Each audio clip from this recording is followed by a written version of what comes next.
Assalamualaikum warahmatullahi wabarakatuh. Selamat pagi, salam sejahtera untuk kita semua. Hai insan Pegadian, ketemu lagi dengan saya dalam podcast Ganyang Fraud dengan tema lawan.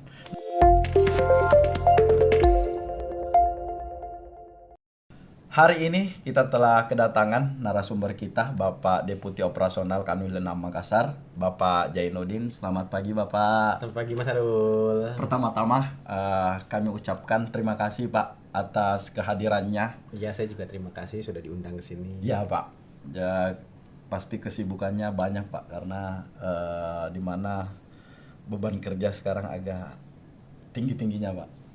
Dan kami ucapkan terima kasih telah berkesempatan ke sini. Dan mungkin Pak, beberapa insan Pegadian ingin kenal lebih dalam ke dia pada Pak Deputi Operasional kita ini, Pak Jainuddin. Siapa sih Pak Dop kita, dari mana sih asalnya Pak Jainuddin ini? Silakan Pak. Oke, baik Mas Arul. Saya sapa dulu mungkin ya pemirsa di luar sana ya. Assalamualaikum warahmatullahi wabarakatuh. Selamat pagi buat kita semua. Salam sukses buat kita semua pastinya, dan salam sehat buat kita semua. Karena kesehatan saat ini pun juga menjadi hal yang penting, yang menjadi modal utama kita untuk kita beraktivitas, Mas Arul. Betul Pak. Karena kita dengar juga kan di dunia luar sana gitu ya, kayak di Cina mulai marak lagi nih sekarang COVID kan ya gitu. Betul. Makanya ya kita sangat syukuri itu. Dan terima kasih Mas Arul sudah mengundang saya ke sini untuk ya berbincang tentang tadi apa temanya, fraud lawan gitu fraud, ya. Pak. Tadi Mas Arul nanya perjalanan karir saya. Mungkin ya kalau di Kanwil Makassar ini sebagian besar mungkin juga sudah tahu, saya sudah kenal mungkin ya. Karena saya di Kanwil Makassar itu udah bolak-balik sih sebenarnya. Oh. Iya, bolak-balik Bolak-balik, ya. Pak, ya. Kalau kayak angkot itu PP gitu. Bolak-balik pulang pergi gitu ya. Jadi dan kadang pulang, kadang pergi. Dan kebetulan juga base camp saya ya memang ada di sini di Kota Makassar. Bukan di Kanwil, Pak, di Kota Makassar. Kota Makassar. Ya, gitu. Ya kan ini kita memberi informasi perjalanan karir ya pasti panjang kalau perjalanan karir itu. Dari 94 ke 2022. Berarti kan sudah 28 tahun, Pak. 28 tahun. Nah, kalau kita ceritakan di sini nggak cukup waktunya. Nggak cukup berapa? Butuh waktu 3 hari 3 malam. Terus kayaknya. ini waktu kita cuma berapa menit? 20 menit, Pak. Nah, 20 menit. Iya, terus Pak. kita mau lanjutin apa enggak nih ceritanya? Lanjut aja, Pak. Lanjut ya. Mungkin sebelum menjadi Deputi Operasional di Kanwil Makassar, Pak. Oke, baik. Kegiatan di Jakarta gitu, Pak. Oke, jadi kita mulai posisi sekarang. Kita mundur satu langkah gitu ya? Enggak, Pak. Gitu ya. Lama-lama mundur ke belakang. Jadi gini. Sampai 94 nanti. Oh, dari 94 ya. Jadi memang sebelum saya ke sini saya diamanahkan waktu itu di kantor pusat di divisi manajemen kinerja perusahaan, di mana tugas saya pastinya di situ adalah sebagai kepala departemen di departemen penilaian kinerja. Nah, itulah yang ngitung-ngitung KPI kayak gitulah. Oh ya. Itu Mas Arul. MKP, Pak, namanya. Betul, manajemen kinerja perusahaan. Betul. Ya mungkin Mas Arul sering dengar kali ya. Sering, Pak. Tapi Mas Arul kayaknya belum pernah ke divisi situ ya. Belum, Pak. Sempat OJT tapi di sampingnya MKP, Pak. Oh, sempat OJT gitu. OJT itu apa sih Mas Arul? On the job training, Pak. Jadi waktu sebelum ke sini. Sebelum ke Makassar ya ditempatkan di Kanwil 6. Pertama di area, Pak. Oh, ternyata Mas Arul juga pernah di kantor pusat ya. OJT doang, Pak. OJT doang karena ada diklat pendidikan, setelah itu menempuh OJT selama 3 bulan di kantor pusat. Tahun berapa itu Mas Arul? Tahun 2019. Oke. Selama 6 bulan, Pak. Oke, berarti kita nggak ketemu ya, karena aku kesana itu di tahun 2020. 2020 udah pulang, Pak, ke Makassar. 2022 Januari saya di sana itu. 2022 Januari. Yes. Fahrul baliknya di bulan Februari marak-maraknya COVID di 2020. 2020. Nah, Tapi aku sebelum ke Manado waktu itu aku di sana loh Mas Arul di tahun 2018 akhir tuh. 2018 Sama di MKP juga waktu itu. akhir. Tapi Fah- posisi unit kerja masih di sini hanya perbantuan waktu itu. Jadi perbantuan. 3 tahun itu saya di sekarang itu dulu kan namanya manajer keuangan ya. Kalau sekarang itu namanya Kadep ya. Nah, Kadep. itu. Jadi tadi tahun 2016 sampai dengan tahun 2018 akhir itu saya di sini. Sempat di sini. Sempat di sini menjadi Iya, manajer kayaknya Mas keuangan. Arul dulu di area kan pernah kan Area sama Mas JJ ya kalau nggak salah. Pak JJ bergabung di iya. Pegadaian, masuknya di 2016 Nah, benar tuh. sebagai staf penjualan. Nah, itulah jadi ya seperti itulah perjalanan karir saya kalau mau diketahui ya panjang, cukup panjang. Karena setelah dari Makassar pun saya kan sempat ditugaskan sebagai deputi operasional juga di kantor wilayah Manado. Manado. Udah keliling Pak ya. Manado, Balikpapan, Makassar, Jakarta. Yang paling Balikpapan? enak Balikpapan, Iya. Jadi, Manado, jadi kan awal dari Makassar tuh. Habis Makassar ke kantor pusat Kantor Jakarta. pusat. Kemudian keluar lagi dari kantor pusat ke Balikpapan. Balikpapan lagi. Habis dari Balikpapan balik lagi ke Jakarta, waktu itu ke kantor wilayah Jakarta. Waktu itu masih Jakarta 1. Jakarta 1. Jakarta 8 ya namanya ya. Kanwil 8. Iya, Jakarta 8. Kemudian dari situ di Jakarta 8 itu sama, masih di keuangan terus tuh. Tapi saya akhirnya cuma 6 bulan di situ. 6 bulan saya ditarik ke pusat lagi ke divisi UUS. UUS, unit usaha syariah. Iya, itu pun juga sama, ngurusinnya adalah umum dan keuangan. Ya. Jadi kalau masalah keuangan sudah hatam Pak ya? Enggak juga sih. Enggak juga. Karena kan yang namanya kita bekerja itu kan lingkungan bisnis itu kan berubah. Betul. Fokus pekerjaan juga kan otomatis berubah sesuai dengan keinginan dan tuntutan dari perusahaan terhadap perubahan lingkungan bisnis itu sendiri. Betul. Nah, di situ kalau dibilang hatam ya enggak. Kalau dulu kita masih menggunakan misalnya Siscadu. Ya. Sekarang kita menggunakan passion. Kan gitu. Itu Betul. kan adalah perubahan-perubahan gitu. Jadi kita harus dapat melewati perubahan atau menghadapi perubahan Pak ya. Penyesuaian lah. Iya, ada kan value di budaya kita, akhlak itu kan. Betul. Enggak? Apa coba? Adaptif Pak. Nah, itu pinter Mas Arul ternyata dia. Iya Pak dong. Nggak ada di sini kalau nggak pinter Pak. Bercanda Pak. Tapi benar juga karena pada saat bagaimanapun juga kenapa nggak dibilang pinter? Karena punya kemampuan, punya kapabilitas, punya kompetensi. Tidak semua orang bisa berkomunikasi seperti ini kan gitu ya. Betul Pak. Jadi seperti mana? Ya, kalau sebelum kita melenceng terlalu jauh dari tema kita hari Iya, ini Pak, karena seru sekali pemirsa. Kalau mau diceritakan untuk karir dan sepak terjang Pak Jainuddin ini nggak nggak selesai. Ini sampai 50 episode nggak selesai. 50 Kalau episode. kuliah bisa 2 semester. Tapi saya bisa tangkap di sini Pak, Iya.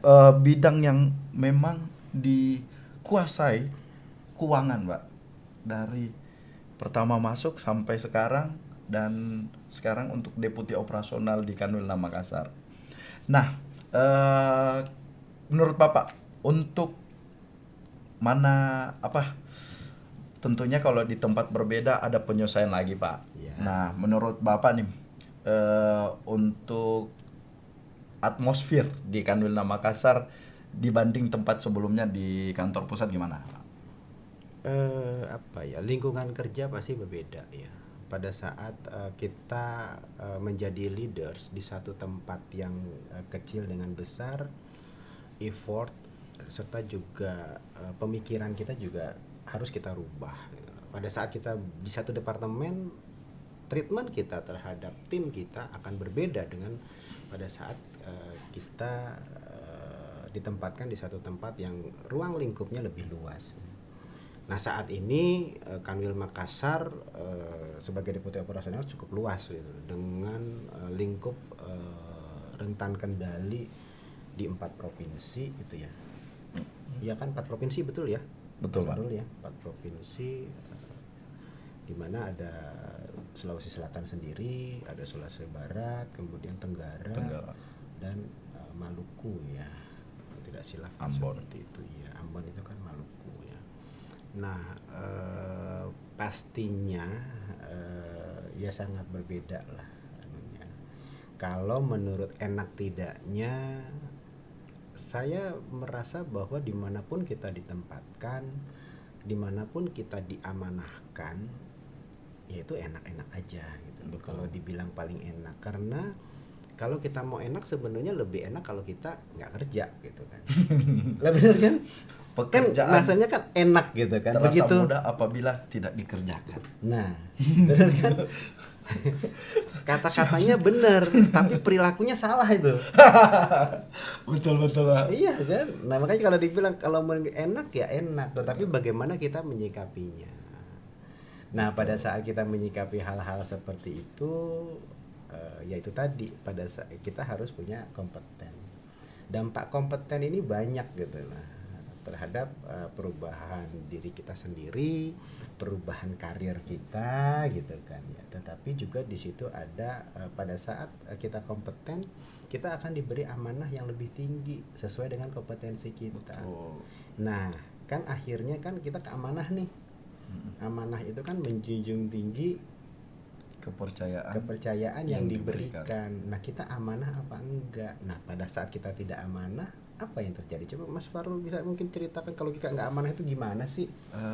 Aman. Kalau kita nggak amanah berarti kita tidak menerapkan nilai akhlak, Pak, di pegadaian. Terus? Nah, kalau kita tidak amanah bisa jadi pekerjaan yang kita lakukan itu tidak sesuai job desk dan mungkin tidak akan dipercaya lagi sama orang-orang, Pak, Itu yang tadi tuh memberikan menarik. amanat Ya tersebut. menarik tuh tadi Mas Arul, tidak sesuai job desk. Nah, bagaimana kalau kita bekerja tidak sesuai job desk? Betul. Misalnya naksir nih, Mm-mm. tidak sesuai job desk. Penaksir tidak Bekerja tidak sesuai job desk-nya. desk. Ya, Job desk-nya apa sih? Naksir itu kan menaksir barang tuh. betul. Menaksir barang kan sesuai ketentuan. Betul. Harus digosok kan gitu. Harus Ada di prosedurnya, ada Pak. prosedurnya. Betul. Nah, bagaimana pada saat kita tidak taat prosedur? Betul. Bisa celaka, Pak. Nah, celaka. Ujung-ujungnya kemana coba? Pada saat hal itu digunakan untuk kepentingan pribadi. Betul. Arahnya kemana jadinya? Kan ke fraud. Fraud. Betul. Itu sih Mas Fahrul, kalau saya prinsipnya dimanapun kita berada, mari kita menjunjung tinggi amanah yang diberikan dengan selalu mengembangkan diri, mengembangkan kompetensi, itu penting gitu ya. Karena arahnya tadi kecurangan terjadi atau fraud terjadi bukan hanya karena kita disengaja, tetapi bisa juga karena ketidaktahuan kita terhadap prosedur. Tidak paham akan Betul. pekerjaan job desk-nya. Betul, Pak. Ya, Nah, untuk tema kita kan, Pak, lawan. ya. Adakah program dari Kanwil 6 Makassar yang dilaksanakan dalam pencegahan ataupun melawan terjadinya indikasi fraud atau terjadinya fraud? Tadi kita sudah menyinggung ya sedikit tentang fraud gitu ya, terkait dengan SOP kan gitu, pelanggaran. Kalau saya amati dan kita juga berupaya untuk mencegah fraud itu pasti. Program pusat pun juga ada untuk mencegah fraud, di mana ada zero fraud. Iya kan, gerakan zero fraud yang dikawal oleh budaya perusahaan, termasuk juga dengan dilakukannya e-learning yang tujuannya adalah Betul. untuk mengingatkan, untuk memberi pemahaman yang pasti juga dengan kita paham, akhirnya kita enggan gitu ya, atau kita sadar bahwa fraud itu tidak ada untungnya. Makanya di sini dengan kata lawan berarti kan kita berupaya untuk mencegah. Nah, tindakan-tindakan yang dilakukan itu sebenarnya secara sistemik sudah dilakukan. mulai dari kantor pusat, kantor wilayah, kantor cabang, bahkan sampai ke OPC. Ke outlet, Pak. Kalau untuk secara nasional jelas programnya, yaitu zero fraud. Karena terus terang, yang namanya fraud itu bukan hanya merugikan buat perusahaan, tetapi juga merugikan untuk diri sendiri.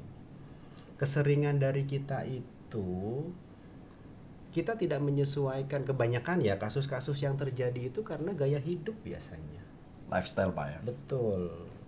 Nah, coba deh Mas Arul misalnya, levelingnya pada saat kita bekerja sebagai karyawan gitu lah. Idealnya kita seperti apa sih lifestyle kita gitu kan? Coba deh aku tanya Mas Arul deh. Ya, boleh, Pak. Jangan aku ditanya terus nih. Ya, siap. Siap.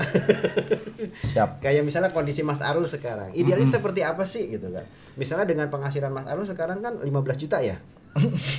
Ya kurang lebih begitu, Pak. Kurang lebih. Nah, itu. Ya kurang lebih turun dikit, Pak. Dikitnya Turun dikit. tapi banyak, Pak. Dikitnya. Dikitnya tapi banyak gimana? Maksudnya dikitnya satunya hilang, kan ke 15 tuh tadi. Kan kalau 5-nya hilang tinggal satu. Atau satunya yang hilang tuh. Jadi Satunya tinggal aja, Pak, yang nyelang. Kecil satunya tapi bermakna karena di depan, gitu, Pak. iya. Jadi menurut saya sih, Pak, untuk lifestyle kita harus sesuai dengan pendapatan kita, Pak. Oke. Sehingga kita tersendiri harus punya manajemen gitu. Ya. Manajemen terhadap kebutuhan maupun pendapatan. Berarti kita harus kuliah di manajemen dulu ya Mas Arul? Oh, enggak juga sih, Pak. Enggak gitu juga, Pak. Jadi dalam person atau orang tersebut dia harus memiliki manajemen sistem, Pak. Jadi bukan kuliah manajemen, Pak. Jadi manajemen sistem yang mengatur apa yang perlu, apa yang dibutuhkan, dan kapasitas dan kemampuannya itu seberapa. Oke. Dan itu harus bukan dicukup-cukupkan sih, Pak. Mungkin kalau dari peribahasa itu ada tuh peribahasa yang jadul-jadul gitu, besar pasak daripada ada tiang. tiang. Gitu. Betul sekali, Pak. Betul. Oke. Jadi menurut Fahrul sih, Pak, kemauan itu harus sesuai dengan kemampuan, Pak. Ya. Jadi hidup harus sesuai kemampuan, bukan kemauan. Nah, dalam tentunya dari setiap person ataupun pegawai-pegawai lainnya harus menyesuaikan memiliki manajemen untuk mengatur keuangan, cash flow-nya, Pak. Pendapatan saya sekian, pengeluaran saya harus sekian. Saya tidak boleh membeli apa yang saya inginkan, tapi memiliki apa yang saya butuhkan. Dan harus inline dengan kemampuan. Mungkin itu sih, Pak, dari Fahrul. Oke, jadi memang prinsipnya itu ya kita memang harus menyesuaikan ya Mas Arul. Betul. Nah terus kan terkadang tuh Mas Arul, kalau kita lihat nih ya di luaran sana pergaulan itu kan apa ya, perkembangan fashion, Betul. gitu kan, perkembangan alat komunikasi. Yes. Terus perkembangan juga kendaraan gitu ya. Betul, Pak. Setiap tahun itu pasti ada kendaraan baru gitu. Nah terus kalau nih kita nih ingin gitu kan, terus kok kita nggak sanggup gitu. Betul. Ya, itu gimana ya Mas Arul kalau kayak gitu tuh? Nah padahal kan ujuk-ujuknya tadi kan kalau kita melihat tadi keinginan, kebutuhan, kemauan gitu ya. Iya. Nah itu kan kalau kita memaksakan gitu kan, akhirnya ya sehari-hari mau makan apa. Betul sekali, Pak. Nah itu juga kan yang akhirnya kita dari sisi manajemen kantor wilayah nih Ya, betul, Pak. punya karyawan 1198 orang nih. Banyak gak sih Mas Arul? 1180, Pak. 1198. Ya, kisaran begitulah, Pak, 1100-an ya. Terus banyak gak sih itu? Banyak, Pak. Nah, Untuk Sekanwil doang, Pak. nah sesuatu yang namanya fraud ini kan perlu kita cegah. Betul. Tadi Mas Arul bahkan bilang perlu kita lawan. Betul. Gerakannya gimana? Kalau saya sih ya, kalau saya melihat ya dengan ya nggak usah susah-susah lah, dari diri kita sendiri dulu kita mulai. Dari lingkup yang kecil, yang di depan mata, Ini kayak Mas Arul nih, saya lagi ingetin juga nih, Mas Arul jangan bikin fraud ya. Ya, Pak. Itu adalah bentuk dari cara kita melawan fraud. Mengingatkan ya hidup sesuai dengan Kemampuan. dan kebutuhan. Kebutuhan. Kalau kebutuhannya nggak inline dengan kemampuan, ya kebutuhan yang disesuaikan gitu kan. Betul. Bukan kemampuannya ya. Kalau kemampuannya Betul. nanti, Bisa besar pasak daripada tiang. nah efeknya kemana? Fraud. Nah itu dia. Betul. Jadi betul. penaksir bekerja tidak sesuai dengan SOP. Iya. Begitu gadaiannya sendiri, digede-gedein uang pinjamannya, gitu kan? Betul, Pak. Terus ya semua lini sebenarnya bisa. Misalnya di posisi approval, misalnya udahlah ini di approve aja gitu. Atau misalnya bisa jadi kalau dari sisi lainnya kita terima tips Oh untuk ya. pelayanan, Fee, Pak, misalnya ya. fee. Misalnya nih ada nasabah nggak mau ngantri gitu, minta bantuan, mohon maaf misalnya kita minta bantuan dari level yang paling bawah di kita misalnya atau apa gitu, atau misalnya nggak mau Tapi- ngantri terus ngasih tip Positif. ke kasir supaya dilayani lebih dulu. Tapi ini bukan bagian dari service excellent, Pak ya. Nah itu dia. Beda tipis kayaknya, Pak ya. Nah itulah makanya. Tapi bukan itu. Kalau menerobos antrian terus kita dapet tip, itu service excellent bukan. Menurut Fahrul bukan, Pak. Nah itu dia. Betul. Budayakan antri, guys. Nah itu dia. Betul. Nah itulah cara melawan itu kan banyak hal ya. Misalnya dengan kita memberi pemahaman akan dampaknya fraud bagi karyawan yang melakukan, bagi teman terdekat selingkungan kerja saya itu unit kerjanya, kemudian juga dampak bagi keluarganya, kan Betul. gitu. Sangat berdampak ke semua, Pak. Dan yang pastinya adalah dampak kepada perusahaan. Citra perusahaan. Bagaimana perusahaan di mana atau unit kerja di mana ada karyawan yang melakukan fraud? Pasti kan rugi. Betul. Ya enggak? Pertama bukan hanya kerugian dari nilai fraudnya itu, tetapi juga kerugian dari waktu. Betul. Karena mau tidak mau, suka tidak suka, fraud itu kan harus diselesaikan. Betul. Proses penyelesaian terhadap fraud itu kan juga melalui proses pemeriksaan yang dilakukan oleh ya bukan hanya pihak internal, kalau memungkinkan juga ada pihak eksternal, pihak yang berwajib. Capek enggak? Betul. Butuh waktu tidak, Mas Arul? Pasti butuh effort waktu yang luar biasa, Pak. Nah, sebenarnya dengan kita berbincang begini pun juga kan kita mensosialisasikan ya, Betul. bahwa ya kalau bisa ya sudahlah jangan fraud gitu Ya. kan. Ya enggak. Kerja yang sesuai Kan prosedur, sekarang Pak. juga gini, kita semua umat beragama gitu. Betul. Agama mana sih yang mengajarkan kita berbuat fraud? Adakah? Aku tanya Mas Arul.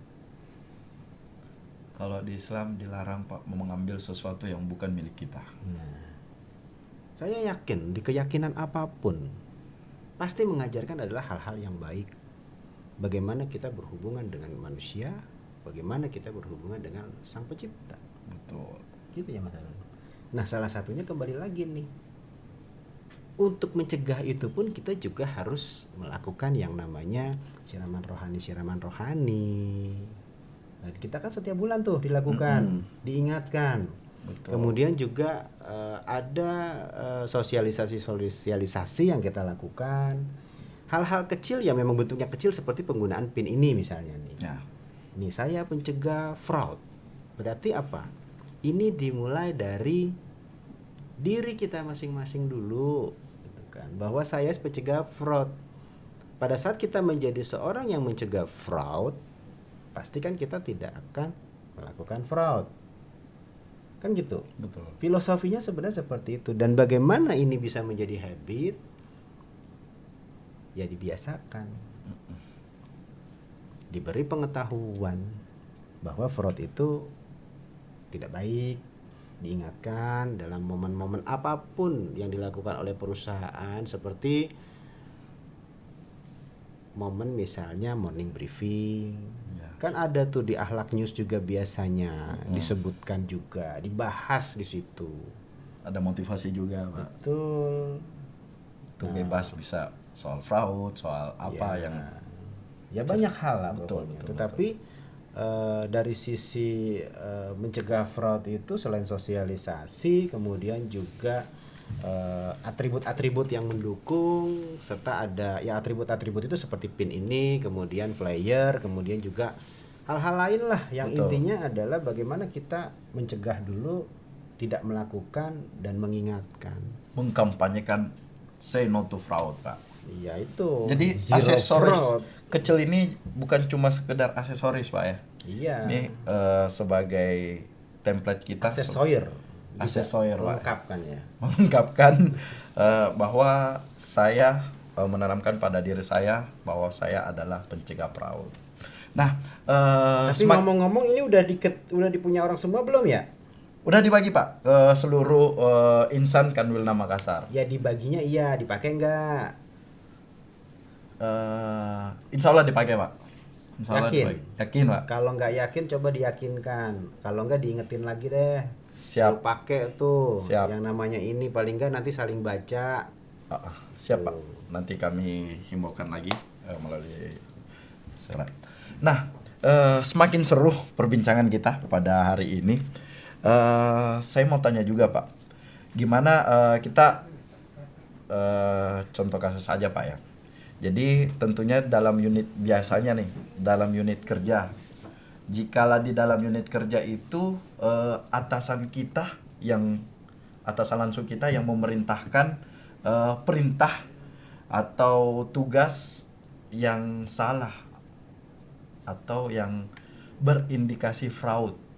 Nah, untuk kita sendiri kan sebagai anak buahnya Pak atau karyawannya, bagaimana cara menolak secara bijaksana atau apa tindakan yang bisa diambil oleh karyawan tersebut? Nah, ini kembali lagi Mas Arul, butuhnya satu kompetensi. Nah, saya bilang tuh, saya selalu nggak jauh-jauh ya, kita berbicara tentang fraud pasti kita selalu mengaitkannya dengan budaya. Selama budaya itu bagus gitu kan, insya Allah lah sulit rasanya untuk terjadinya fraud gitu. Kalau memang value akhlak itu kita jalankan. Betul. Nah, makanya pada saat atasan kita melakukan itu kan bisa saja bahwa kita ikut membantu karena ketidaktahuan. Tetapi pada saat kita tahu bahwa itu salah, kita kan harus bisa ngomong dong. Misalnya Mas Arul deh, contohnya Mas Arul atasan aku nih. Iya, Pak. Mas Arul mau ngambil uang nih, kebetulan misalnya contohnya saya sebagai kasir, Mas Arul minta uang gitu tanpa prosedur. Loh, kalau saya sebagai kasir dan saya tahu itu salah, saya ngomong dong. Kalau nggak bisa ini Pak, ini kan uang kantor, kan gitu. Ya udah, Mas bentar Arul saya marah ganti. nggak? Aku tanya dulu Mas Arul, kalau aku tolak misalnya mau minta uang nih ke saya kasir nih, Mas Arul pimpinan cabang, nggak bisa Pak, ini uang perusahaan. Saya sosok antagonis Pak ya? Atau gimana Pak? Ya terserah Mas Arul. Mas Arul sebenarnya gimana? Kalau Mas Arul galak ya galak, saya mau pakai gimana? Udah Pak. Kalau Jadi tergantung sih Pak. Kebutuhan kan kalau kita biasanya untuk operasional ada kebutuhan mendesak yang memang harus ditanggulangi dulu, ditalangi dulu. Kalau itu mendesak dan memang bisa dipertanggungjawabkan di kemudian hari, mungkin saya akan cukup mempresur karyawan saya atau kasir saya. Tapi kalau memang tidak mendesak, Mas Arul, mendesak tidak mendesak ya, bukan mendesah ya, betul itu mendesak Pak. Mendesak kan. Di sini kalau memang mau mendesak gitu kan. Ya. Yang namanya kasir itu juga kan mengeluarkan segala sesuatunya dengan bukti dong. Betul. Nah, kalau Mas Arul tadi bilang mendesaknya kalau mendesak dibuat-buat gimana? Betul. Ya enggak. Nah, makanya saya pesan juga nih kepada pemegang transaksi keuangan nih, transaksi kas nih. Kasir Pak ya? Iya, khususnya kasir. Ya kalau ada atasan-atasan yang seperti itu, kan atasan ada atasannya lagi. ya kan? Betul. Ada yang namanya begitu misalnya atasannya adalah kanit gitu kan, ada pincap. Begitu pincap nggak bisa menyelesaikan, ada lagi kan deputi. Betul. Deputi nggak bisa menyelesaikan, ada pinwheel, kan gitu. Ya nggak. Ya makanya pada saat kita punya kompetensi, kita paham akan organisasi gitu kan. Leveling organisasi itu kan jelas ya di struktur organisasi. Kemudian juga kita tahu tugas dan fungsi kita masing-masing. Ya insya Allah lah fraud itu akan sulit terjadi. Jadi kasirnya. Jadi kalau memang ada hal-hal karena tekanan dari atasan, ya dilaporkan. WBS Pak ya. Bisa dengan WBS, bisa. Ya secara ininya kan tadi saya sampaikan, hierarki organisasi kita itu, hierarkinya manajemen itu kan ada atasannya, kita melapor ke atasan. Betul Pak. Kalau memang tidak, ada SPI kan, kita punya satuan pengawas intern. Pada saat ada pelanggaran-pelanggaran seperti itu kan bukannya menjadi kewajiban kita bersama untuk mencegahnya dengan cara yang melaporkan. Yang pasti harapannya adalah ya jangan sampai leaders atau pemimpin-pemimpin malah justru buat fraud. Kalau sudah seperti itu, ya apa jadinya? Nah, kalaupun melakukan, ya paling tidak di leveling bawahnya paham dan harus melapor sebelum kerugian itu menjadi bertambah besar. Prinsipnya sih di situ ya, yang namanya pencegahan fraud itu atau melawan fraud itu saling mengingatkan. Pada saat kita curiga, kalau kita teman dekat ya kita tanya, misalnya dia baru beli apa begitu, dengan tidak mungkin deh kayaknya dia beli gitu kan. Ya kita ngomong, kamu bisa beli itu ya, uang dari mana?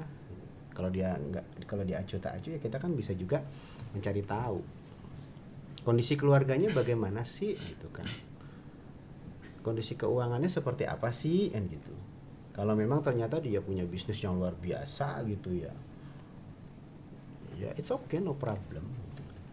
Yang pasti kan tugas kita di sini adalah bagaimana kita berupaya fraud itu tidak terjadi.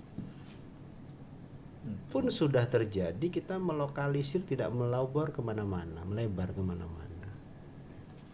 Kalaupun sempat melebar, ya kita lokalisasi kan gitu. Betul. Bagaimana tidak berdampak kepada operasional gitu. Ya hal-hal seperti itulah yang mungkin ya yang bisa kita lakukan, dan ya harapannya sih ya zero fraud di Kanwil ini bisa terwujud ya. Betul, amin. Kalaupun tidak sekarang, ya mungkin nanti ke depannya seperti itu. Karena memang ya saya kembali lagi, ruginya itu bukan hanya 1 tahun, bertahun-tahun. Bahkan bukan hanya di kita, tetapi juga di keluarga. Misalnya ya, begitu melakukan fraud, kemudian besar, nggak bisa ganti, ujuk-ujuk adalah ke penjara misalnya. Kan sampai berapa keturunan itu ya, yang bisa tahu ceritanya bahwa ada keluarga yang di penjara misalnya loh ya, seperti itu. Nah itulah hal-hal yang perlu kita ingatkan mungkin ya, sehingga pemahaman-pemahaman seperti ini, orang yang akan melakukan fraud akan berpikir berulang-ulang gitu. Berpikir 1000 kali untuk melakukan fraud. Bukan 1000, kurang kalau 1000. Kurang 1000 Pak ya. 1.000.000 kali untuk melakukan fraud. Gitu ya. Kalau 1 juta kayaknya mudah ya kalau 1 juta. Miliar kali ya, 1.000.000 kali gitu kali ya. Karena kan leveling materialitas setiap orang kan berbeda-beda. Betul. Saya sepakat itu Pak. Jadi kita harus bijak Pak ya, dalam mau itu pressure dari pimpinan, mau ajakan dari teman, rekan kerja. Harus itu. Indikasi atau kecurangan atau dalam kata lain fraud, kita harus lawan dan tolak Pak ya. Oke. Tentunya keterlibatan seluruh karyawan menjadi peran krusial dalam upaya pencegahan fraud. Maka dari itu diperlukan sistem nilai yang tertuang dalam budaya kerja perusahaan yang seperti Pak Tadi Jai. udah kan, udah Iya, kita bahas itu iya. akhlak itu tadi kan. Betul Pak, Nah, betul Pak. terus? Nah, budaya kerja inilah yang menjadi pedoman Pak. Tunggu nih, Tunggu. ini terkait dengan Iya, Pak. budaya, Pertanyaan, nanti, budaya Pak. nih ya gini loh. Kemarin kan saya di mana? Di divisi apa Departemen Penilaian Kinerja. Iya, MKP Pak. Ya, dan kebetulan juga kemarin saya sempat itu ya, ya rencananya sih kemarin mau ke benchmark ke salah satu perusahaan gitu ya mengenai perlakuan fraud itu bagaimana sih di-inline-kan dengan kinerja gitu kan, dengan KPI misalnya. Ya sebenarnya bisa-bisa aja pada saat misalnya satu unit kerja itu tidak terjadi fraud, dia akan diberi nilai misalnya dengan bobot 4 misalnya. Ya. Kalau terjadi nanti menggunakan tiering yang semakin lama semakin mengecil gitu ya. Kalau semakin terjadi semakin mengecil nilainya gitu loh. Nah, ini inline dengan rencana di budaya itu, bagaimana sih budaya itu ya, budaya kerja kita gitu kan. Ya sebenarnya tadi inline dengan budaya value-value yang ada di akhlak itu nyambung. Betul. Bagaimana kita bisa mencegahnya. Kemudian juga KPI itu juga kan bagian dari mengajak kita untuk berperilaku sebenarnya. Betul. Ya begitu kita berbicara perilaku ya pasti ke budaya kan gitu. Budaya. Itu sih Mas Arul runut-runutannya ya kalau kita melihat pertanyaannya tadi bagaimana melihat peran budaya kerja, sangat berperan itu. Betul. Perannya sangat dibutuhkan karena ya tetapi juga harus didukung oleh satu sistem yang masif ya, antara lain yang mengingatkan gitu ya tadi kan. Kemudian juga harus dibekali kompetensi gitu kan. Jangan sampai oh ini fraud ya, dia nggak tahu mana yang fraud, mana yang non fraud. Betul Pak. Kan bisa saja, oh ini fraud ya, ini nggak boleh ya. Kan kalau kita lihat materi-materi di akhlak waktu itu kan ada yang do dan don'ts gitu ya kalau nggak salah ya. Apa itu? Ya, yang harus dikerjakan dan yang lagging dan leading indikator bukan. Apa yang boleh dikerjakan dan apa yang nggak boleh dikerjakan. Oh iya. Di akhlak itu kan ada tuh seperti itu. Ada ya. Nah, ya mungkin Mas Arul udah lupa kali ya waktu itu. Waktu di mana? Kayaknya waktu ada materi itu Mas Arul lagi ke kamar kecil kali ya. Jadi nggak tahu. Mungkin itu Bisa jadi begitu sih. Iya Pak. Ada itu yang di beberapa flyer sosialisasi apa materi-materi sosialisasi akhlak itu ada yang boleh dan ada yang enggak. Ada yang boleh dilakukan dan ada yang tidak boleh Nah, dilakukan. antara lain itu ya dampak-dampak ya termasuk dampaknya fraud itu tadi. Kalau kita lihat ada gambar-gambar ya apa sih berdampak kepada keluarga seperti Betul. itu sih. Ya itulah akhirnya ya memang harus menjadi budaya pada saat kita ingin zero fraud itu terwujud. Gitu sih. Oke, baik, terima kasih Pak Jai. Dan mungkin terakhir nih Pak, untuk seluruh insan Pegadaian tidak mengetahui ataupun menghindari tindakan-tindakan fraud Pak. Oh begitu. Jadi ya memang pesannya adalah pasti fraud itu hanya kenikmatan sesaat. Kenikmatan sesaat. Untuk itu kita hindari pastinya. Jangan pernah mencoba untuk melakukan, karena segala sesuatu itu kan bukan hanya dari niat, tetapi juga ada kesempatan kan gitu. Nah makanya pada saat ada kesempatan itu ya hindari. Itu mungkin yang perlu kita cermati dan kita sikapi, karena dampak dari fraud itu bukan hanya kepada diri kita yang melakukan, tetapi juga kepada lingkungan kita, keluarga kita. Itu yang perlu kita ingat dan tekankan, sehingga harapannya dengan kita ingat, dengan kita tahu, kita tidak melakukan fraud. Say no to fraud. Betul sekali. Itu tadi closing statement dari Pak Jainuddin. Bapak Deputi Operasional Kanwil Makassar, narasumber kita pada podcast kali ini. Dan fraud itu adalah musuh kita bersama Pak ya, dan harus kita lawan. Katakan say no to fraud. Oke, demikian podcast kita pada hari ini. Wabillahi taufiq wal hidayah. Wassalamualaikum warahmatullahi wabarakatuh. Terima kasih Bapak. Wabarakatuh.